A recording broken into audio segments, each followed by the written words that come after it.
All right, so I wanted to start with the capital markets, and Mark, we'll start with you, and you guys can go down. The market is dynamic on the private side, yet sports is white hot. So there's a lot of emerging new assets in sports technology. There's new leagues, there's new teams, there's massive funds being launched. Things have changed really quickly in the last 3 years. How has your mandate changed? How are you thinking about time allocation and resource allocation? Yeah, thanks, Mike. Appreciate everybody's time.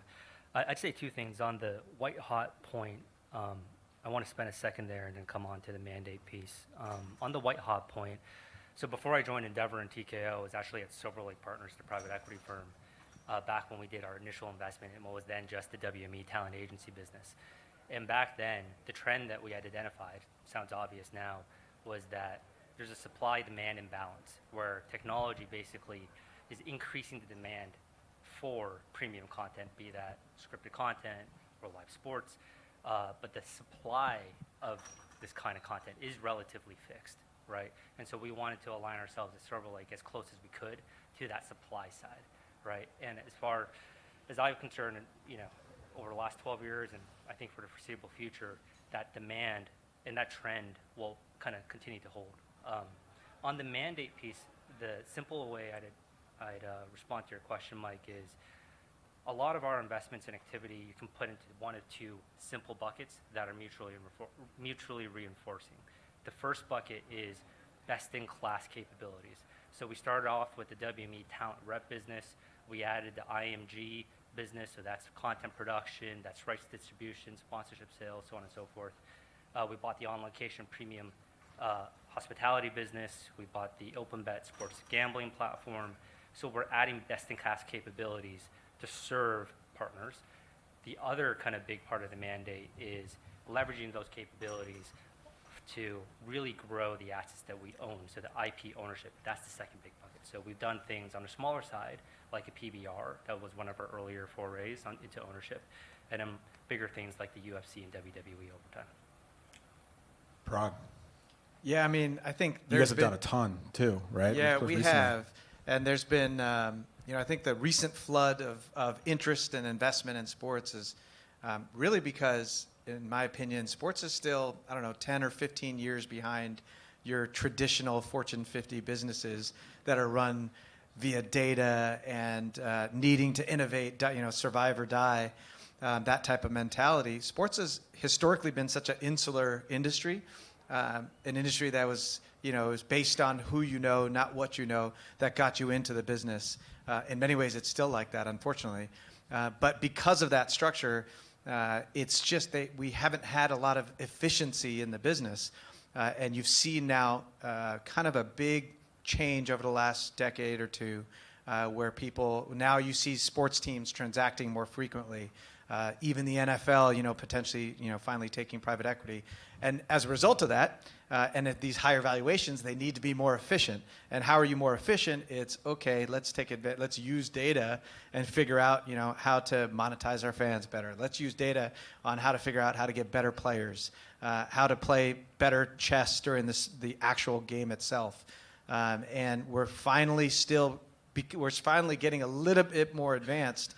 But it's not like we're on some new frontier. We're actually only Fortune 50 businesses circa 1990. But that's why there's actually so much interest from smart people and smart money because there is an opportunity.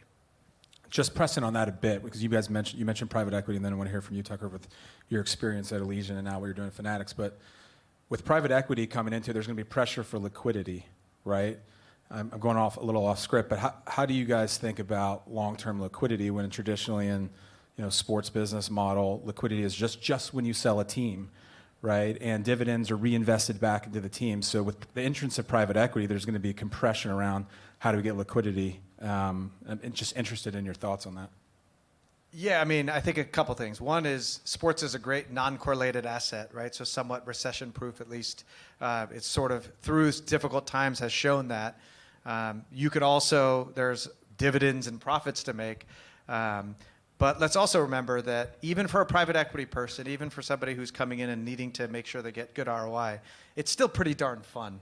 right? The jeopardy involved for with every win or loss, and how much consequence with every game. For us in the sport, it sucks because it's too stressful, and that's why I have no hair left.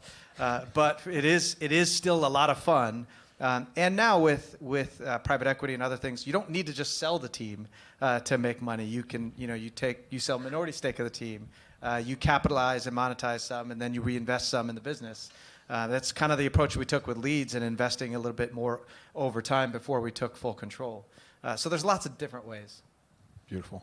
Yeah, just to add to that, I would say the other piece, I think, is as capital is forming around this ecosystem, the leagues and those capital formation vehicles, I think, need to be thoughtful about those time horizons, right? And I think the teams themselves and owners need to think about the right type of capital to unlock the right types of opportunities within a team. So I think it's important that teams don't let capital drive their decision making. In fact, they allow it to accelerate and add fuel to the fire. And I think a bunch of teams that I've been around or have seen have, I think, done a good job of organizing the right type of capital with the right type of time horizon to not create unnatural forcing functions. And then it becomes more liquid as more capital forms around these assets. But I think that's an interesting piece of it, that because of the scarcity that Mark was talking about in the category, making sure the industry uses that to form the right types of capital sources around it, I think, is an interesting piece of the puzzle as it grows.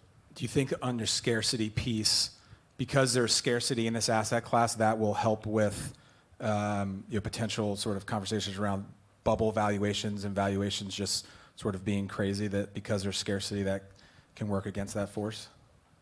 Yeah, I mean, my opinion is I think that's a fundamental piece of the investment thesis, right? I think just the scarcity gives a lot of a kind of a nice floor, right, on the industry overall. Now, I think some of the shifts going on in the media landscape or otherwise could work somewhat against that dynamic. But yeah, at the end of the day, there are only so many of them. The profile and the scale, and I think the point of them moving from more analog local businesses historically to truly kind of digital platforms that have global reach from a brand and content perspective, I think are all in service of this asset class kind of continuing to grow. But again, I think we need to be a little careful that the right capital's in place so that you don't get caught in any particular part of the cycle having to do something unnatural relative to kind of long-term vision for a franchise, right?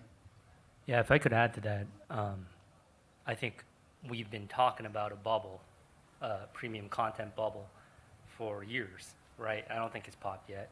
I think if you were to look on the demand side over a period of like a decade, I think consumers still grow in terms of their content consumption. And I think if you were to look in terms of the buyers, if we just took the broadcast rights, right? I think if you were to look at, I was reading and I want to give credit where it's due, an Arctos thought piece. So the traditional 5 media companies spend something like $25 billion against about $150 billion of associated broadcast revenue, whether that's retrans or ads or subscriptions, whatever it is. The big four tech companies are spending something like $4 billion against $250 billion of associated revenue. So there's, I think, a fair way of headroom for future growth.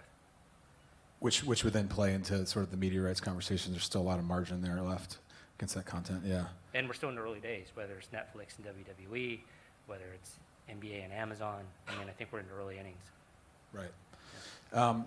Switching gears to, because I know this is about scale, we could go down the path of ownership, but Tucker, you said a point around digital.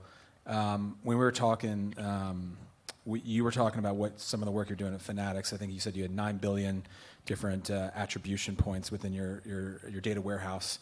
And as you think about scaling an organization, using information in your data in a smart way to get scale, to make decisions in your business is vital. And I think you guys were all talking about 10 years ago, like none of these sports leagues or teams had a data warehouse at all.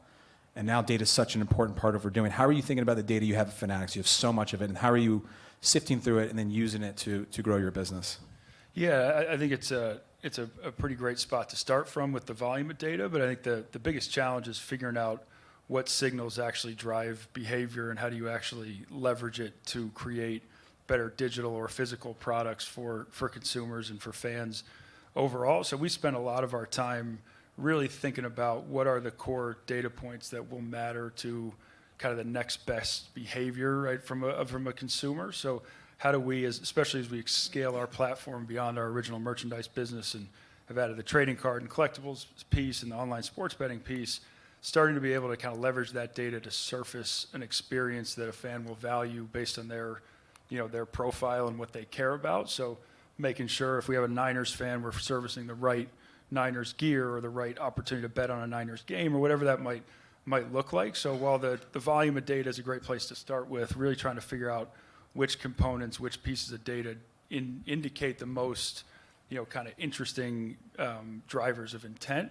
And then can we build our products, both, again, digital and physical, to serve that fan's experience, that need, and that interest better than we ever have before. And let's be transparent, like, we're pretty early in that journey as we're standing up the other parts of our business and we're starting to connect the dots. But I think that's the opportunity for all of us in the landscape as we organize, being more natively digital, organize data, and we can start tailoring experiences. And I think that's a big piece in the media landscape that Mark was mentioning of, like, we are definitely in a shift here, but we're shifting to platforms that have the potential, at least, to deliver more personalized, more unique experiences that are more targeted. And the question is, when and how will we get there?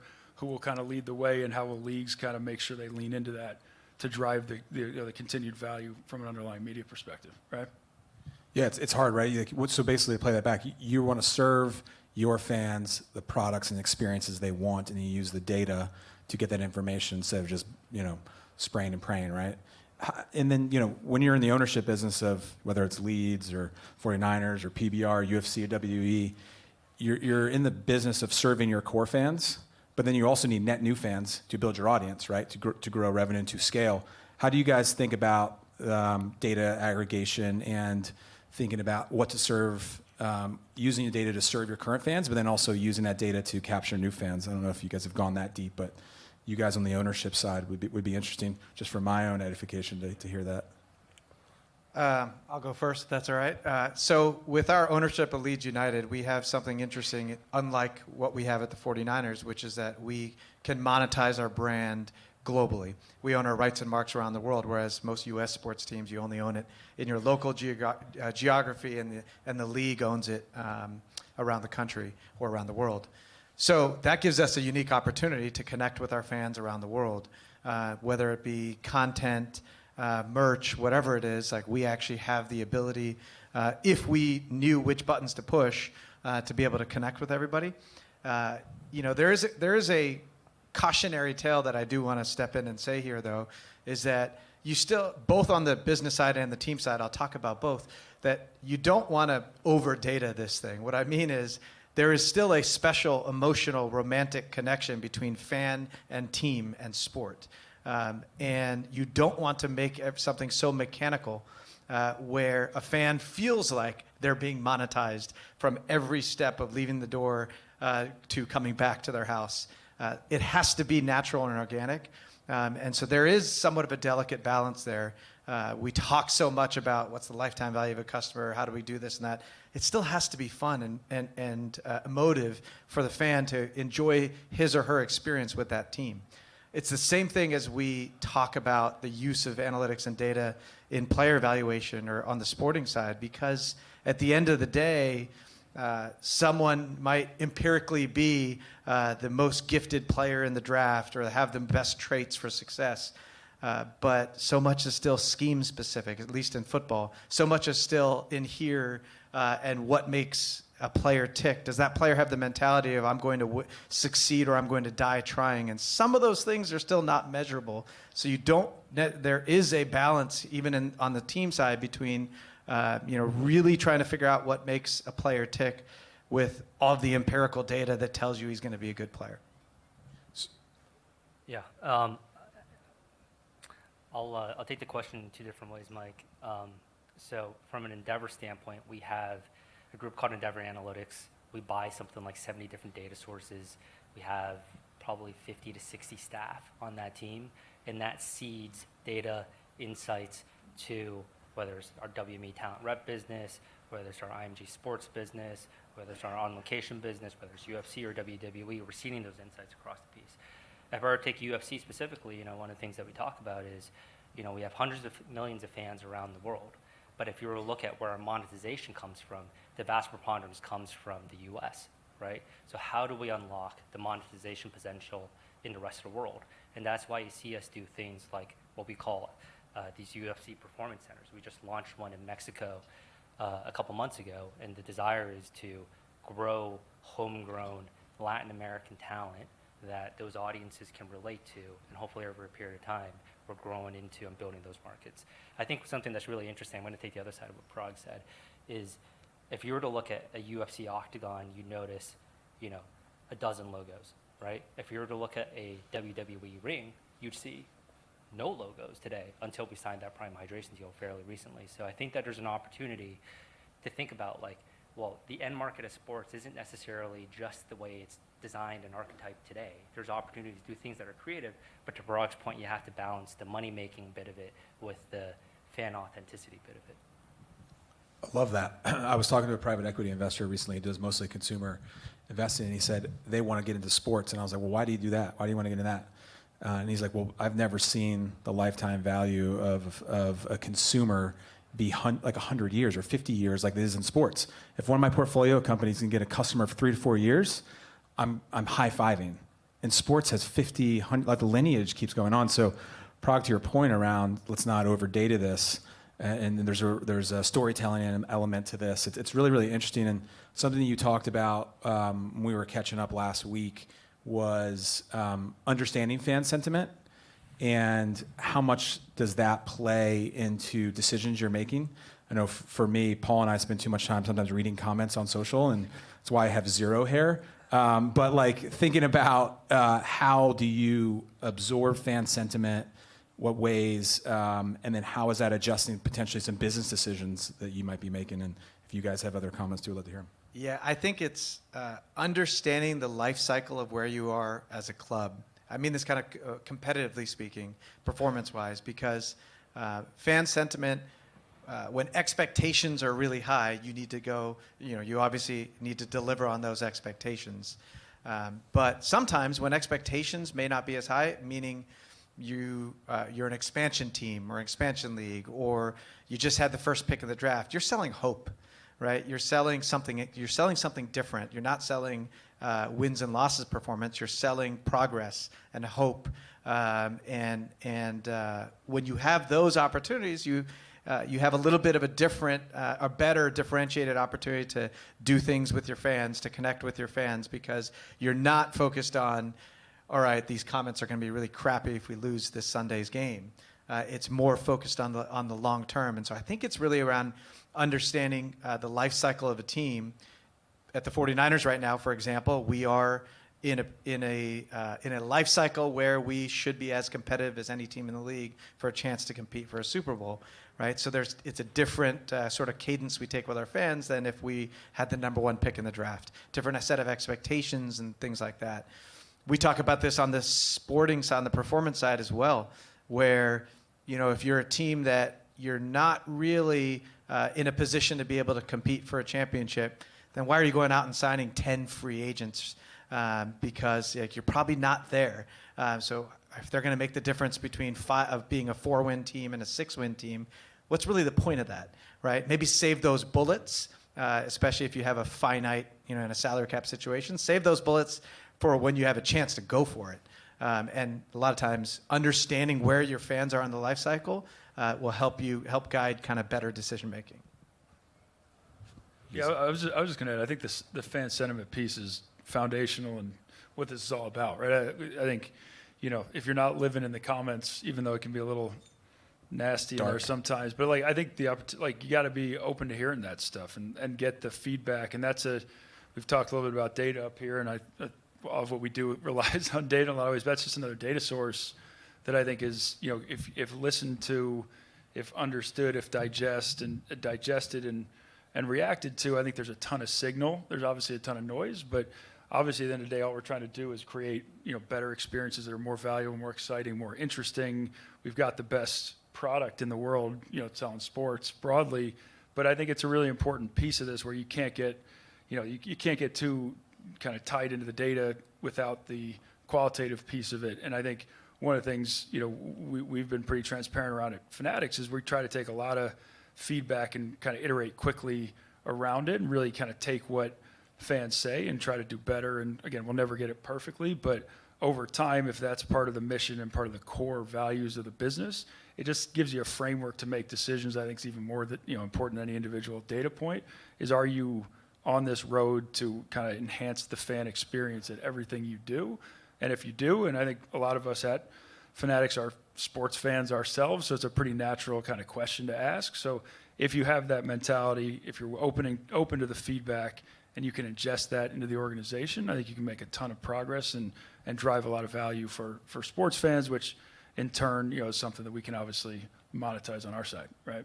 Right. It's like making progress, but it's also brand management too, right? Like we have brands that you're getting this fast feedback loop on, and if you're not using that to, sift through and analyze and move your business forward, you're progressing your brand and maintaining a high-end brand. So there's a piece of that. I know we're getting around time. One thing I wanted to ask, not just blowing smoke. You guys are all operators, and you guys have like truly your platforms. That's why I was really excited to be up here with you guys.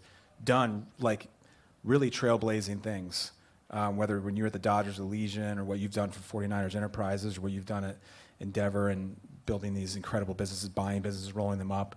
There's just really innovation coming out of your three territories. How do you think about innovation and continuing to drive innovation? Your companies are big. How do you think about maintaining a level of trailblazing DNA in your organizations and making sure that there's some guardrails, but continuing and building that spirit as you guys have been doing? All right, I'll take this. I think it goes back to my first comment about how we're sort of still a little bit lagging behind your traditional businesses. And so before, being a part of a sporting property was, at least on the team side, was just about winning or losing and selling tickets and sponsorships, right? It was pretty much a pretty basic business model. It was a lemonade stand that happens to be billion-dollar lemonade stands. And what we've learned over time is, wait a second, there's a lot more that we can do to monetize, given the fact that our brand is, the brand equity, the brand power is so big, not just locally in our market, but globally. What else can we do, in our case, harnessing the power of the 49ers brand? Where else can we go? Where else can we take great people that we have, this intellectual curiosity to do more that we have, all along having the reputation of the 49ers behind us? Where else can we go and build? And it led to different revenue opportunities within the 49ers itself. And it led us to a path within enterprises to go and buy other sports properties, to incubate other new businesses, to form a venture fund, to do consulting and within different leagues. And I still don't know how to play cricket, and yet we're consulting with building a major league cricket operation. So just because of the power of the brand and where else we can go, it's really not dissimilar from what Procter & Gamble did 50 years ago, right? We're just learning now that we have so much ability to do more. I find I'm coming up in my third year at Fanatics, and I think one of the most striking pieces of the culture there is the kind of core focus on entrepreneurialism as a cultural kind of cornerstone, tied with a mission around fan experience, and then not being precious at all of where innovation comes from, right? I think if you can have, particularly at the scale of the businesses that we all work in, as the scale grows, I think the lack of preciousness on where ideas come from and kind of pushing that back into the organization and rewarding entrepreneurial attempts, being willing to fail fast, measure things and move quickly.